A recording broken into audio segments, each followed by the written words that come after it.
This is the 401k Fridays podcast, and I'm your host, Rick Unser. If you're a retirement plan fiduciary or administer your company's retirement plan, you've come to the right spot. Our format is pretty simple. In each episode, we select a timely and informative workplace retirement plan topic, we pick the brain of an expert guest, and provide you the hard-to-find perspective you need to make informed decisions that benefit your plan, your employees, and company. Now here we go with this week's episode. It seems like it's that time of year again where student loan debt is back in the headlines, whether it's increasing in the dollar amount of overall student loan debt or the government talking about potentially forgiving student loan debt. All of that has its own unique impact and circumstances, and to talk through all of this and understand the impact of student loan debt on retirement savings, I am excited to welcome back Josh Deutsch from T. Rowe Price. We, as usual, have a wide-ranging conversation talking about all sorts of issues and how employers and their retirement service partners can help their employees understand, tackle, and digest what's going on with student loans and hopefully create better retirement outcomes as a result. Before we get started today, if you are new to the podcast, welcome. Don't forget to subscribe to the podcast on your favorite podcast player. You can search 401k Fridays and just click a little subscribe button, and then you won't miss any new episodes. Or you can go online to 401kfridays.com/subscribe and take care of it there. That's it. I hope you enjoy my conversation with Josh.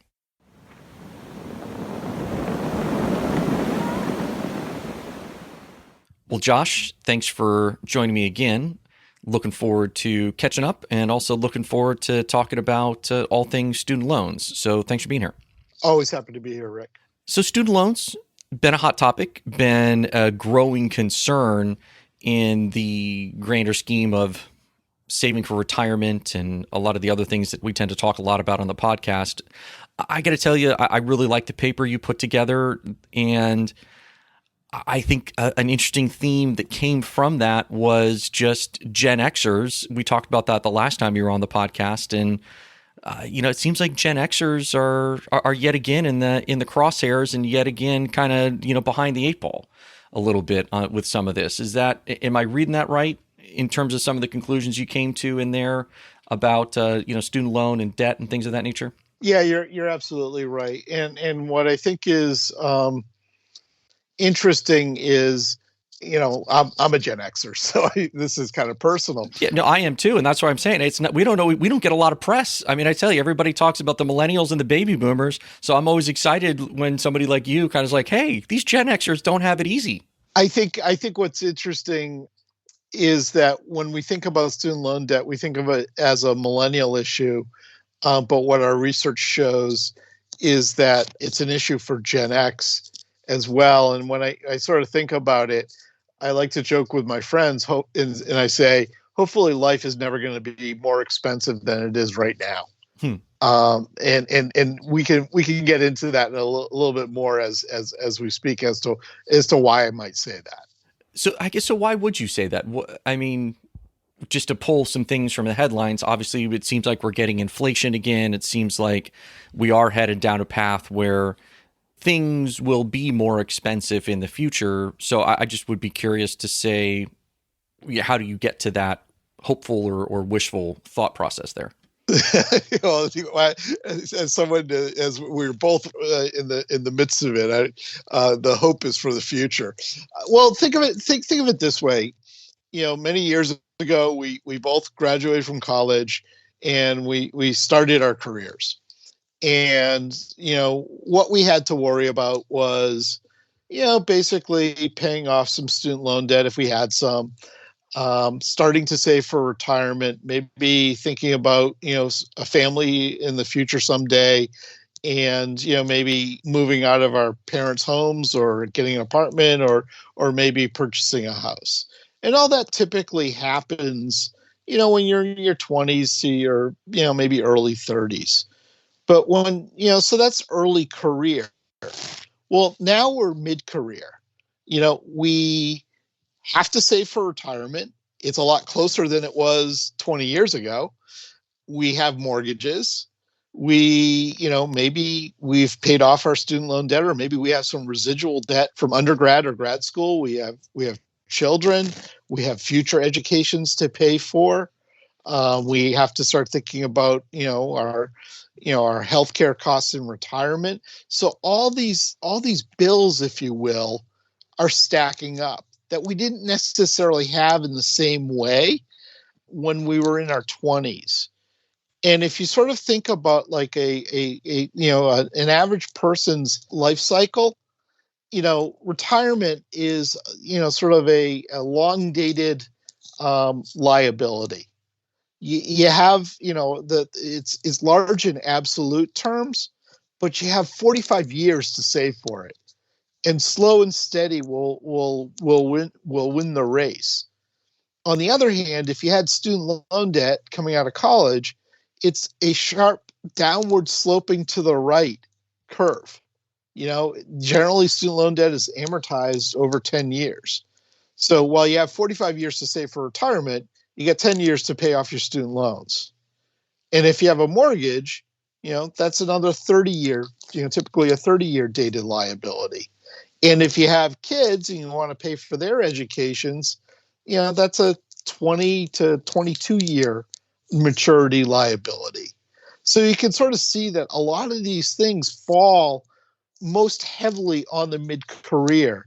And if you don't sequence these things properly, they tend to stack up to the point where you get $1.25 worth of bills and $1 to pay for it. And that's why I say, right now, life's pretty expensive, and I'm looking forward to the day where it's cheaper. Inflation aside. Yeah, no, I'm with you. Yeah, as a father of three with one in college, this is always a topic that is near and dear to my heart. So, what's the current state of student loans? I mean, I feel like there's some pretty big numbers that get thrown around out there.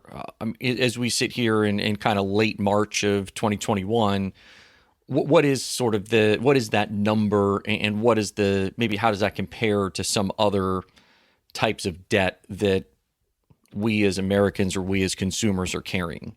So right now, when I wrote the paper, the market for student loan debt is almost entirely government issued. And at the time, there was about 1.5 trillion.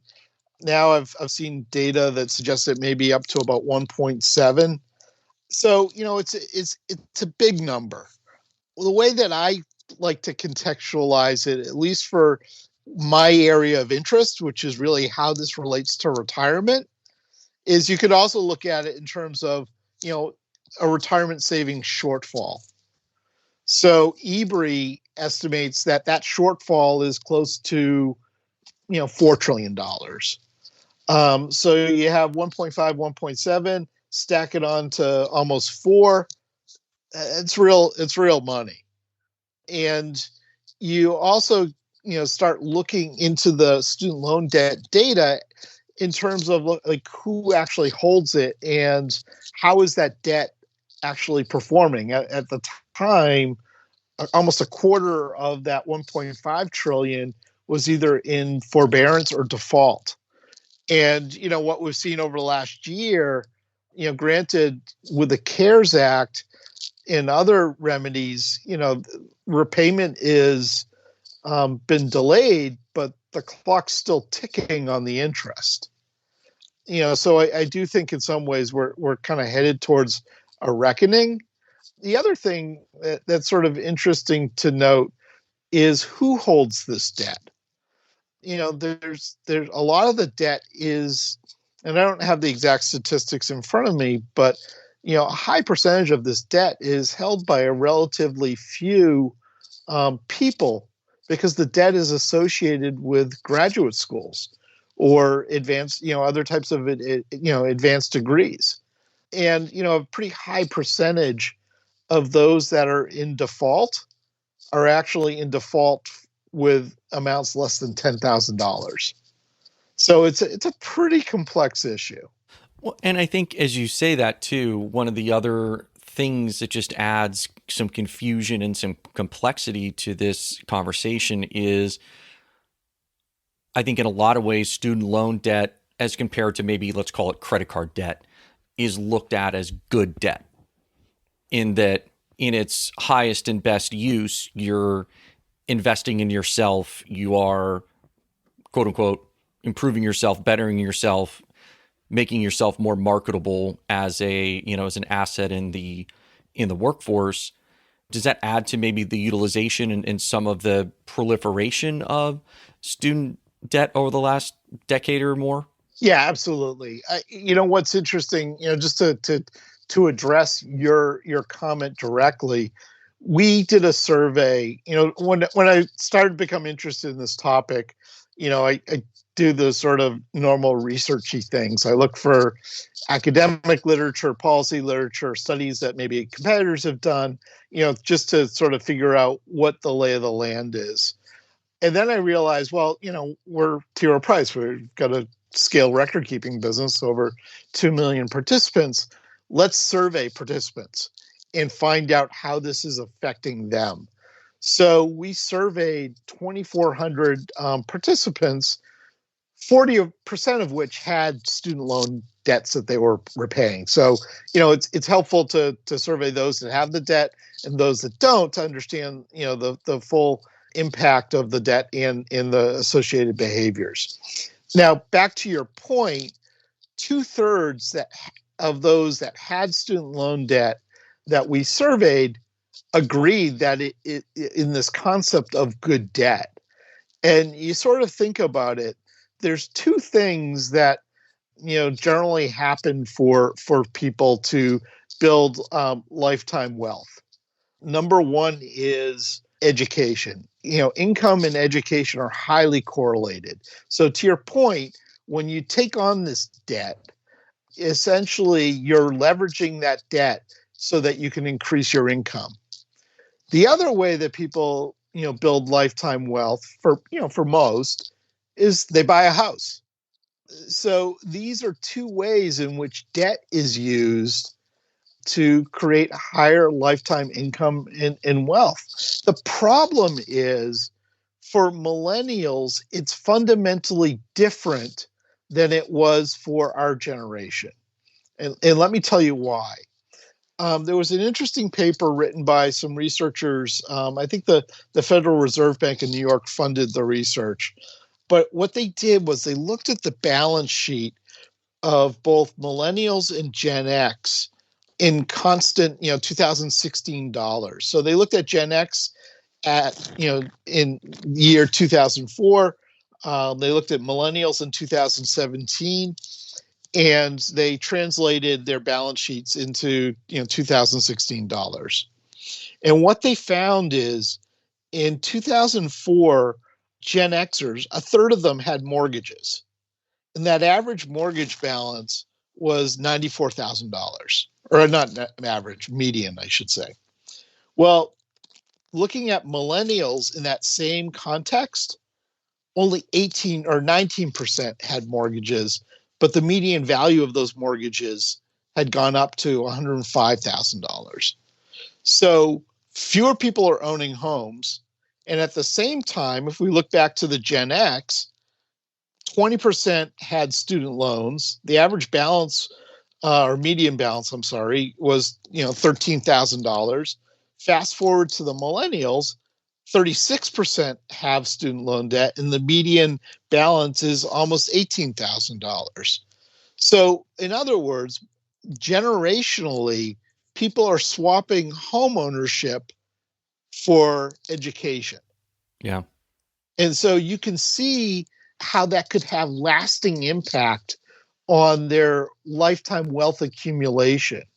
And what's interesting, and this is sort of where retirement kind of enters the mix, the net worth of Gen X compared to millennials, again, in these sort of constant dollars, Gen X is higher, but the percentage of their net worth that is related to retirement for Gen X was only 24%, but for millennials, it's 35%.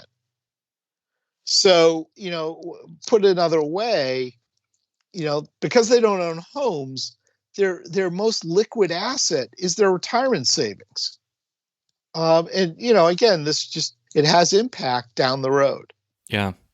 So I guess taking that concept of good debt one step further, how else does kind of looking at student loans as quote unquote good debt, how else does that sort of play into someone's financial life or decision making, etc.? So let me contextualize that. Certainly there's a bigger picture, but let's sort of get back to retirement savings. And when we did our research, one of the things that we asked people was how much they were saving for retirement. And we asked them, how much they were saving and how much, they were getting an employer match. And anybody that was saving less than 15%, we asked them, what were the barriers to saving for retirement, saving enough. And what was really interesting is whether or not they were actually participating in their plan. The hierarchy, if you will, was day-to-day living expenses, credit card debt, and then student loans. So while we talk about the effect of student loan debt in retirement savings, what we see is that there's a broader financial wellness issue, and that people, are really challenged as to how to balance their day-to-day living expenses, consumer debt, such as credit cards, and then their student loan debt. But yet student loans, because they're viewed as good debt, that seems to dominate the conversation, even though I think there's a broader wellness issue with helping people sort of juggle, if you will, and how to prioritize, set goals, create budgets, stick to them. And that's where I think there's just this huge opportunity to not only address the student loan issue, but also, in a way that is sort of contextualized through one's individual wellness. Because if you solve one thing, it's like squeezing a balloon. The air goes somewhere.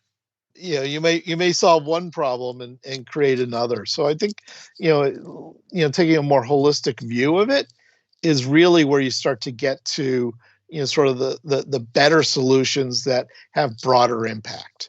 No, very well said. And thanks for expanding upon your initial thoughts on that.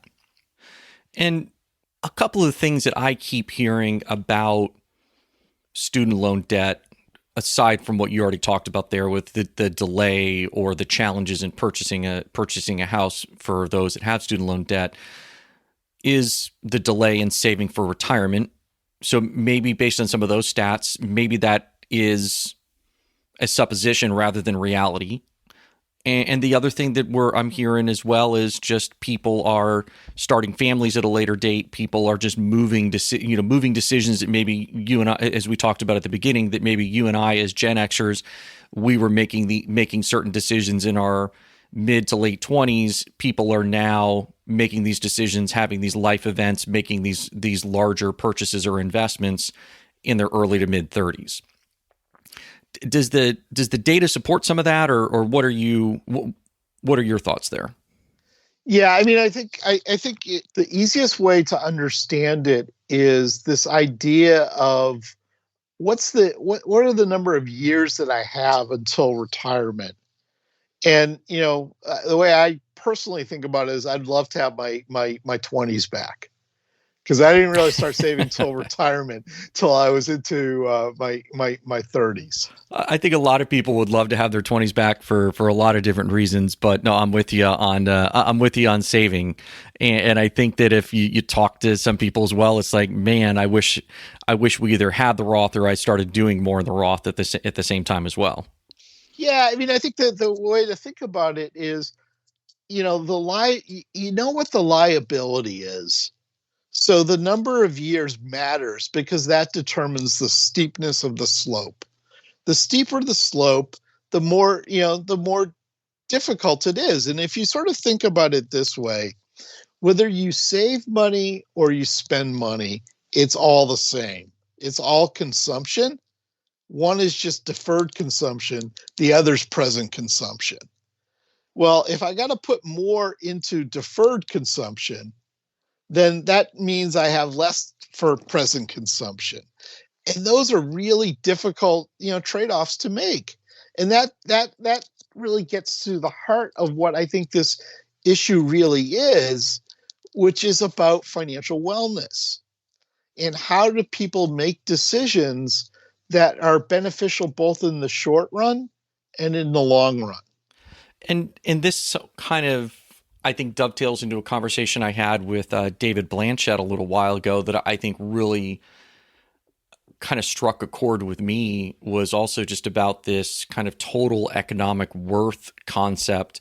And it really had me thinking of things a little bit differently as well. And again, just kind of hit the nail on the head in terms of, all right, delayed consumption or current consumption, that played a lot into kind of some of his thoughts there too, where it's like, hey, your worth today is your income, is your ability to save, and you need to push it out some of that so that when you don't have that income down the road, you're still going to be able to support your lifestyle. And it was just again, I'm sure I've heard it in many different ways over the years, but that for some reason just kind of hit a chord with me and really, really connected in terms of making some of these concepts come together in my head as well, and also giving me another way to kind of explain it to people. Yeah, I mean, I love reading David's stuff. I mean, he's just so curious that he comes up, he just keeps on asking questions. And probably even what makes me even more jealous is he's like typing as he's doing it. Because he just publishes a ton of really interesting research. But, we're doing some research right now on financial wellness. And, you sort of would go into this thinking more money, less problems. And what we see is, at a certain point, that's probably true. But what's a better indicator of overall financial wellness is actually savings. Because if you're saving, that means you've probably covered your current expenses or liabilities, and you have excess.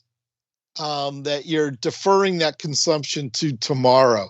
So it's indicative that you have some basic financial capability that sort of sets a near and sets your near and longer term priorities.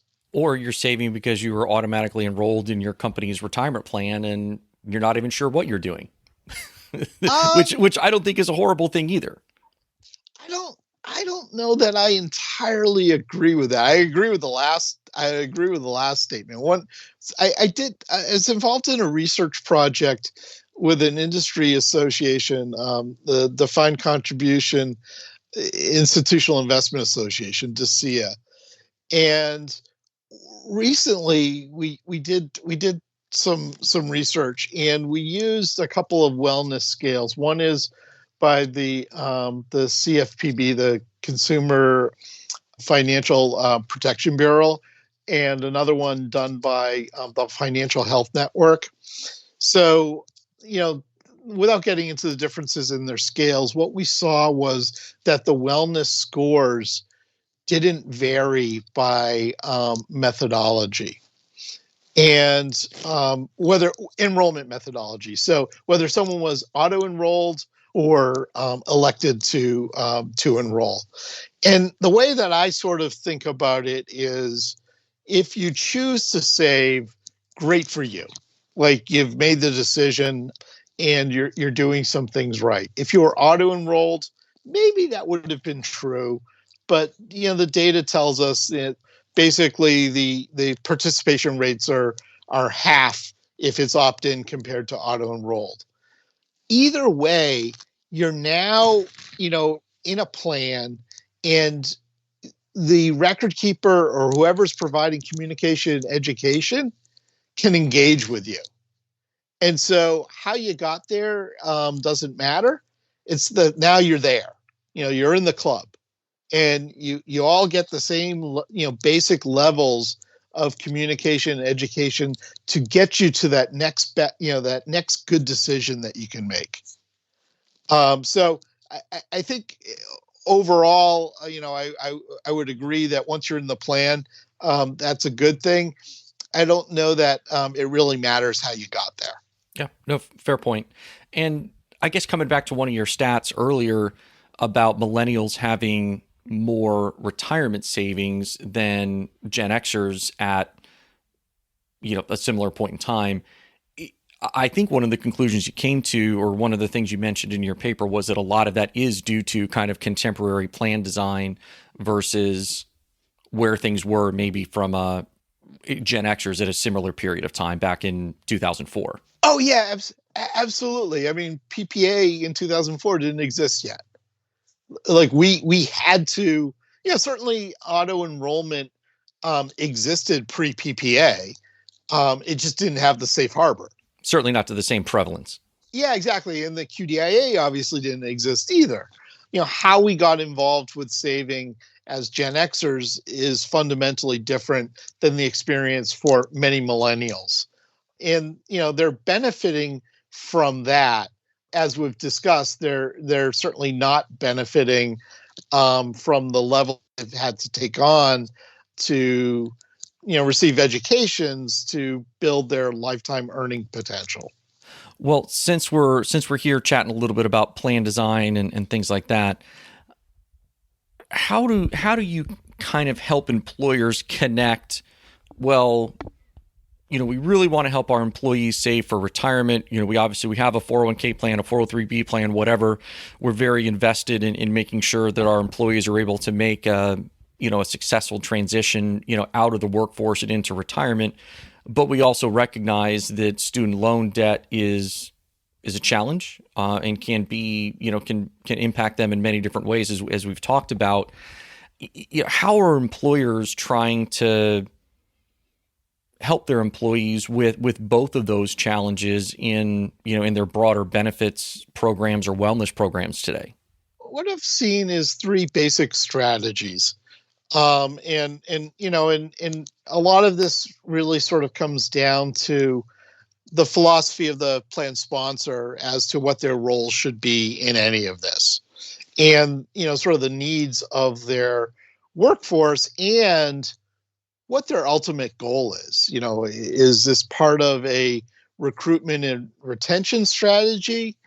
Is it part of a total reward strategy? I mean, there's a lot of things that can factor into this. But, the three approaches that we've seen, and some people use all of them, some of them use one of them. So there's a lot of, heterogeneity out there in terms of what people do. But, the first is sort of education and information. So, there may be, sort of tools or web experiences that are part of a broader financial wellness program. So that, you could estimate, what the impact of, accelerating loan payments or deferring payments, and how that may integrate into retirement savings. The second approach might be, some sort of plan design feature. And we've seen, examples of that in some very publicly examples, Abbott Labs probably being the poster child for it, where the sponsor, decides that they want to, integrate student loan repayment into their retirement plan design. And then the third is maybe a plan sponsor wants to help facilitate transactions where they may integrate because there's a payroll fee. They may want to integrate money movement to facilitate student loan debt repayment, or integrate it with some sort of plan design feature. And in the business that that I'm a part of, or I should say I'm part of global brand marketing at Rowe Price, but in our retirement plans business, we partnered with a third party, SoFi, where not only are participants able, if their employer so chooses, able to use the tools and education that have been developed, but they're also able to, if they want, to maybe consolidate some of their debt achieve more attractive financing. So there's a lot of different approaches that employers and frankly service providers are taking. I think a lot of it is sort of guided by what the sponsor wants to ultimately achieve and what role they feel they should be playing in that. Yeah, no, well said. And I think what I'm seeing out there is just kind of the answers all over the map.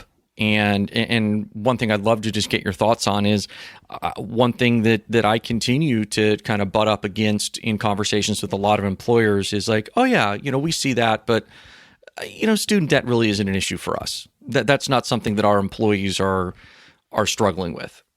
And I'd be curious to see, like, how would you respond if you had an employer just kind of say, yeah, thanks for bringing it up, but that's really not something that we feel our employees are facing. And I can imagine there's maybe some certain or unique populations where that could be the case, but I struggle to believe that as a blanket, just knee-jerk statement that that's true or accurate for most workforces.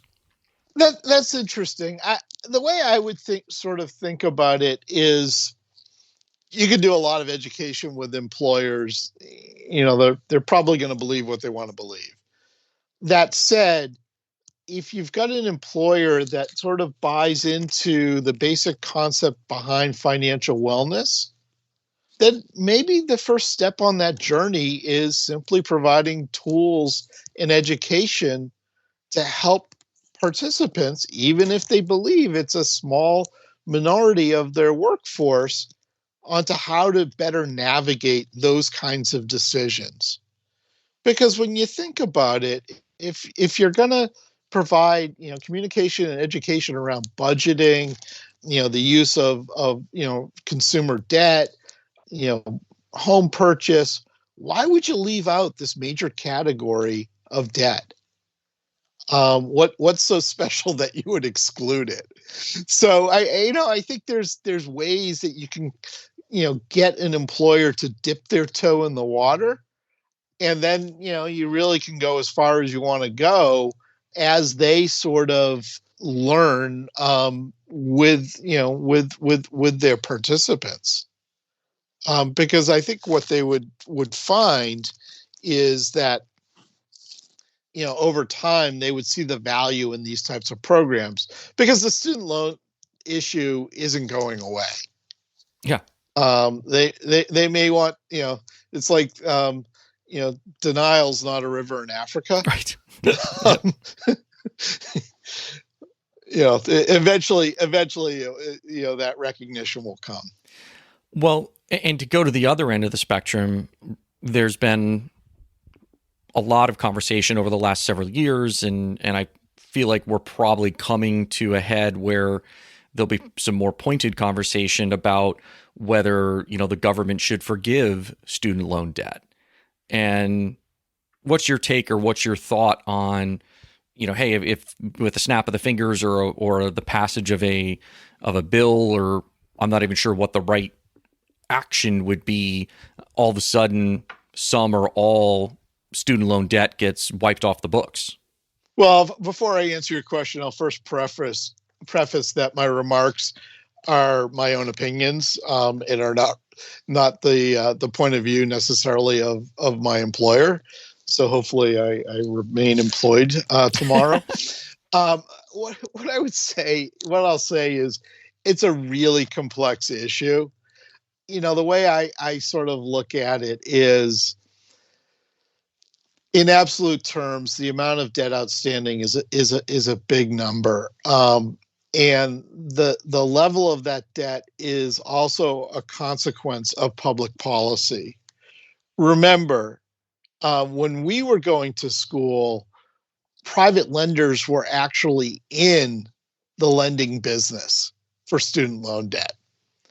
Today, if we've got, 1.5 or $1.7 trillion of student loan debt, that's all government issued. The private market's only a couple $100 billion.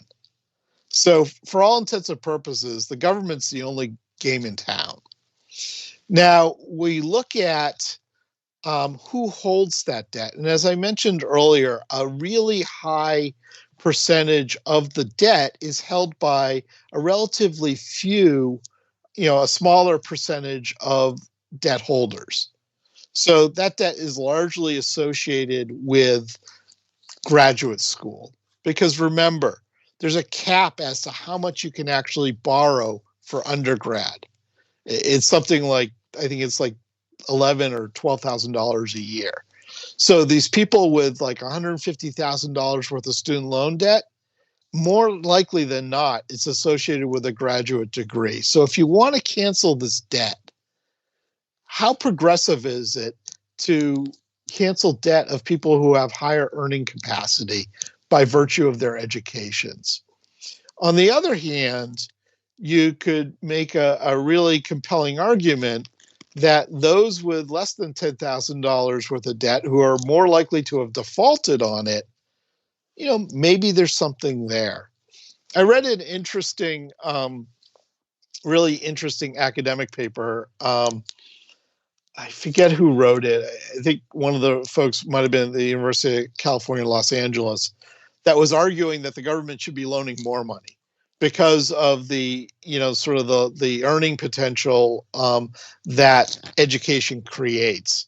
So, personal politics aside, I think it's actually one of those issues where both people of liberal or conservative leanings could actually find some middle ground, because the issue is so complex, and there's a lot of unintended consequences in the cancellation. And the last thing I'll mention, since I'm up on my soapbox, is that I mentioned that the amount of debt is a result of a public policy decision, that education's a good thing and that the government should loan money to facilitate it. Well, what they didn't consider is if everyone gets financed, what's the incentive of the supplier or the institutions to control costs? Yep. I don't know if you've been to your alma mater recently, but mine's got a lot of new buildings. Yeah. and something paid for those new buildings, and it wasn't solely the names on the cornerstones. It was a lot of tuitions. And so, when the government got into this business, they not only democratized who could get financed, but they also never reformed the bankruptcy code. And so this debt is never dischargeable. So if the debt's never dischargeable and everybody can get financed, and the supplier doesn't really have to keep a keen eye on cost, it's an example of when really good policies can get a little sideways. So I think there's some things that could be done that fall short of just simply socializing all of the debt onto the government's balance sheet. Yeah, I've on your last point there, I've heard that mentioned a few different times just in conversations and on the podcast, that it's no shock that the inflation rate for college costs is basically 2 to 3 times that of the overall rate of inflation. And a lot of people come to the same conclusion you did, which is it's college costs have always been increasing, probably a little higher than the rate of inflation, but the proliferation of student loans has certainly added fuel to the fire from that perspective. Yeah, I mean, I have I know you have one in college. I have a 17-year-old, and we're looking at schools, and knock on wood, he should be able to go to wherever he wants to go. But I'm cognizant that the cost of putting him through college is 3 times what it cost me. Yeah, and with 25 to 30 years in between, so it's a big it's a big change. Hey, before, I want to pivot back to one of the things you said earlier, but anything else on student loans or the broader concept of how student loans impact retirement savings, or employers can be supporting or helping their employees that might be struggling with student loans? Yeah, it's a great question. I want to go back to something we discussed at the very beginning. We sort of danced around it, but we never got to the punchline. And it was sort of this juxtaposition of how it's impacting millennials versus Gen X. And I'd really be remiss if I didn't sort of point out where the rubber hits the road, which is retirement plan participation. And what we found in our research, which again was 2,400 retirement plan participants, 40% of which had student loan debt. What we found was that for millennials, the participation rates for non-participants and participants was virtually the same. So put another way, if you had debt or you didn't have debt, didn't really affect participation rates. Where it did have effect is with Gen X. And, for Gen X, basically those with debt were 15 percentage points less likely to participate than those without the debt. So that gets back to, my sort of flippant comment about I hope life never gets more expensive, and the idea that I got $1.25 worth of bills and $1 to pay for it. Well, what's going to get short shrift? The long dated liability or the current liability? And that's that. And that's it. And for a younger millennial, the issue is about paying down debt. For a Gen X who may have some trailing student loan debt of their own and is faced with either paying current expense for a child or saving for future expense, you again get back to the importance of sequencing these liabilities over one's life cycle.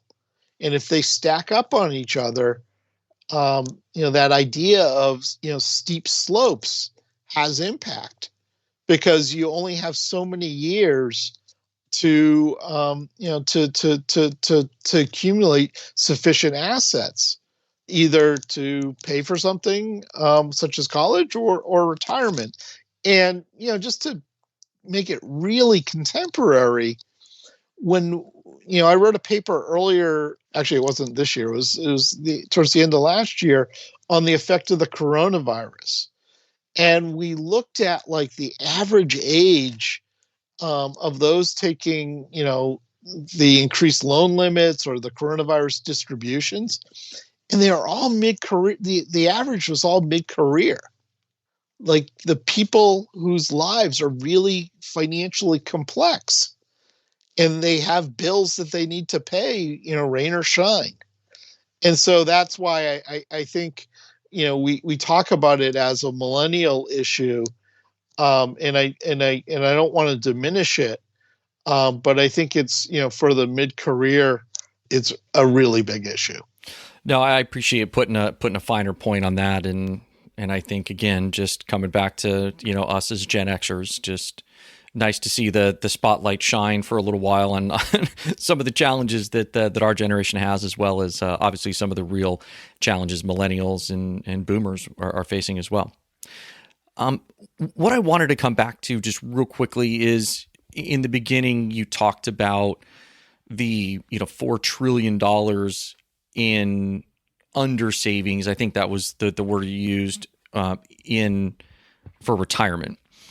What does that mean? How do you get to that number? And does this have some relation to what we've been talking about with student debt, or is that just a separate and distinct problem of its own? Well, I think it is a separate and distinct problem, but it's not unrelated as we talk about it in personal terms. So if you sort of think about it this way, and I won't sort of get into the nitty-gritty of the methodology behind it, but it's a number that was created and tracked by EBRI, the Employee Benefits Research Institute. And it's a function of income and savings and projected replacement rate for retirement security. So it is in fact an estimate. And if I've done EBRI any injustice in my description, anyone can feel free to go to ebri.org and find out more about it. But where I think the two are related is that for many people, they have a savings shortfall, they have student loan debt, and they have to find balance between how they pay their bills today and save for the future. And I think that's an issue that, plays out regardless of income. If you have modest income or you have high income, you both have to save for retirement. It's all relative. So I think you can compartmentalize each of them. But I think if you talk about it in a sort of a more personal nature about the challenges that we all face, we all have different types of liabilities that we're paying down or goals that we're saving towards. And so I think you can't sort of look at them in complete isolation. I appreciate that additional color there. As we kind of wrap up here, where can people find more of the stuff that you're doing? I've always been impressed with kind of the breadth and range of topics that you take on and how you're able to kind of make those relatable. So, where can people find that? And maybe what else do you have in the hopper, or what else have you been working on that might be of interest to employers or the partners, the retirement service partners that they're working with out in the community?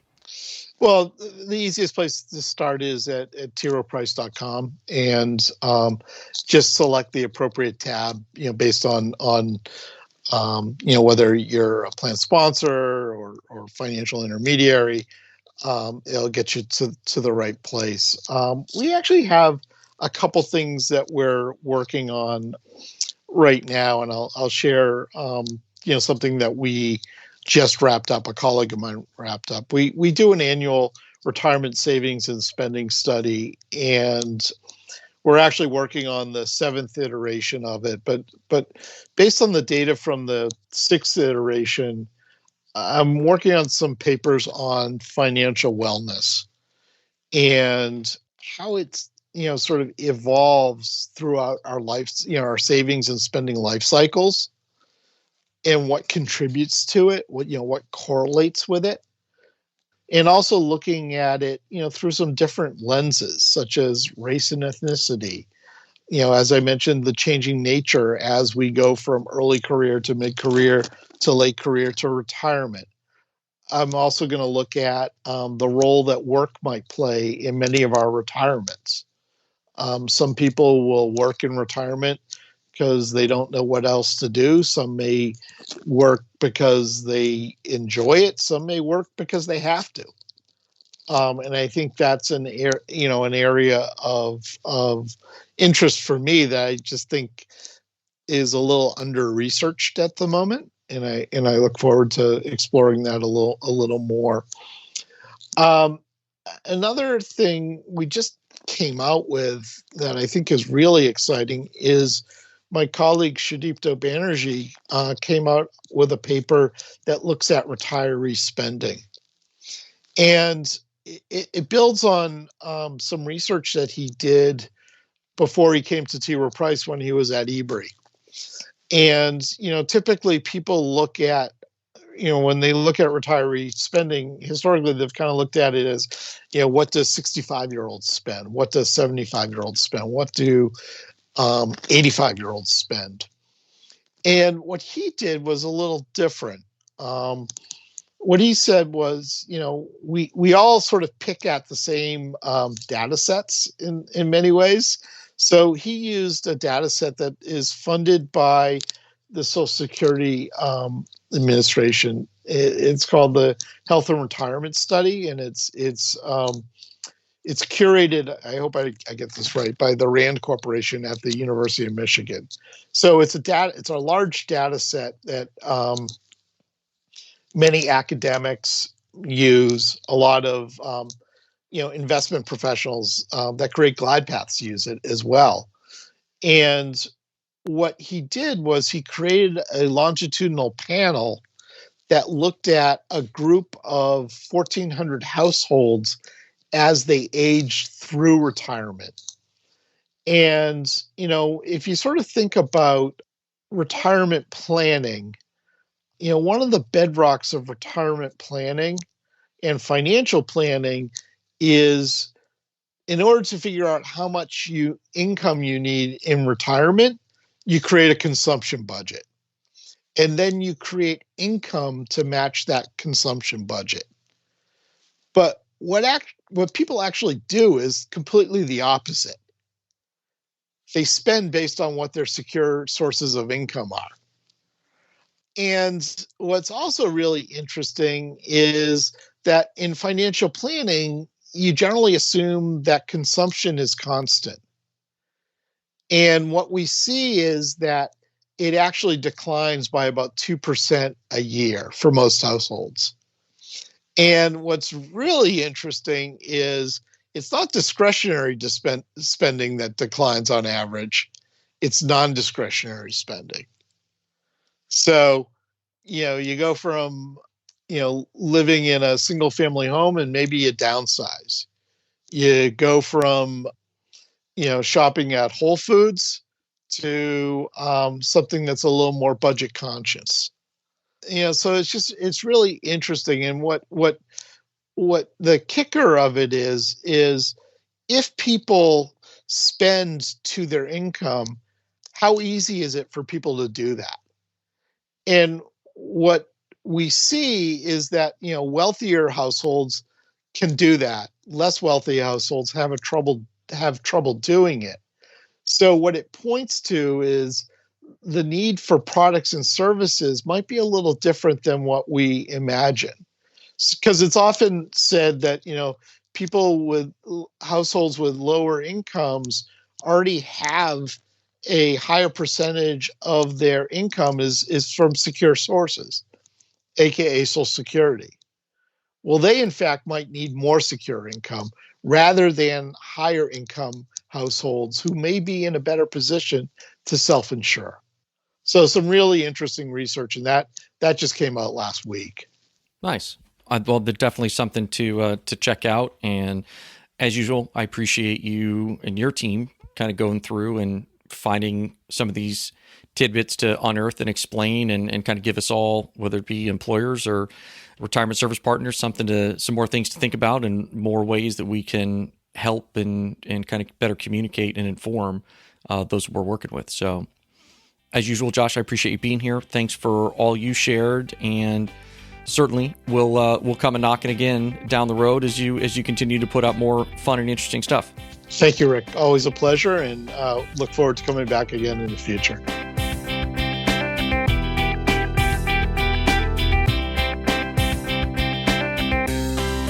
And there you have it. Josh Deutsch, T. Rowe Price, great stuff.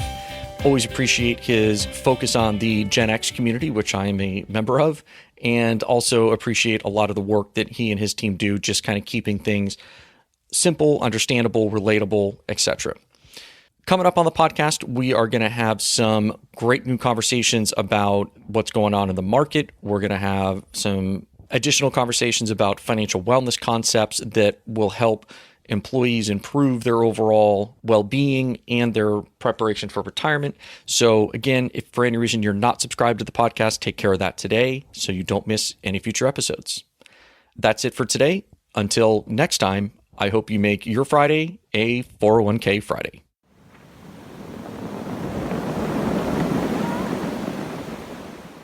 And now for some disclosures. The content in this podcast is provided for educational and discussion purposes only. Investing involves risk, including a potential loss of investment. Lockton does not and cannot guarantee the future performance or specific level of performance, the success of any investment, or success of any strategy. Nothing contained herein may be construed as investment or legal advice.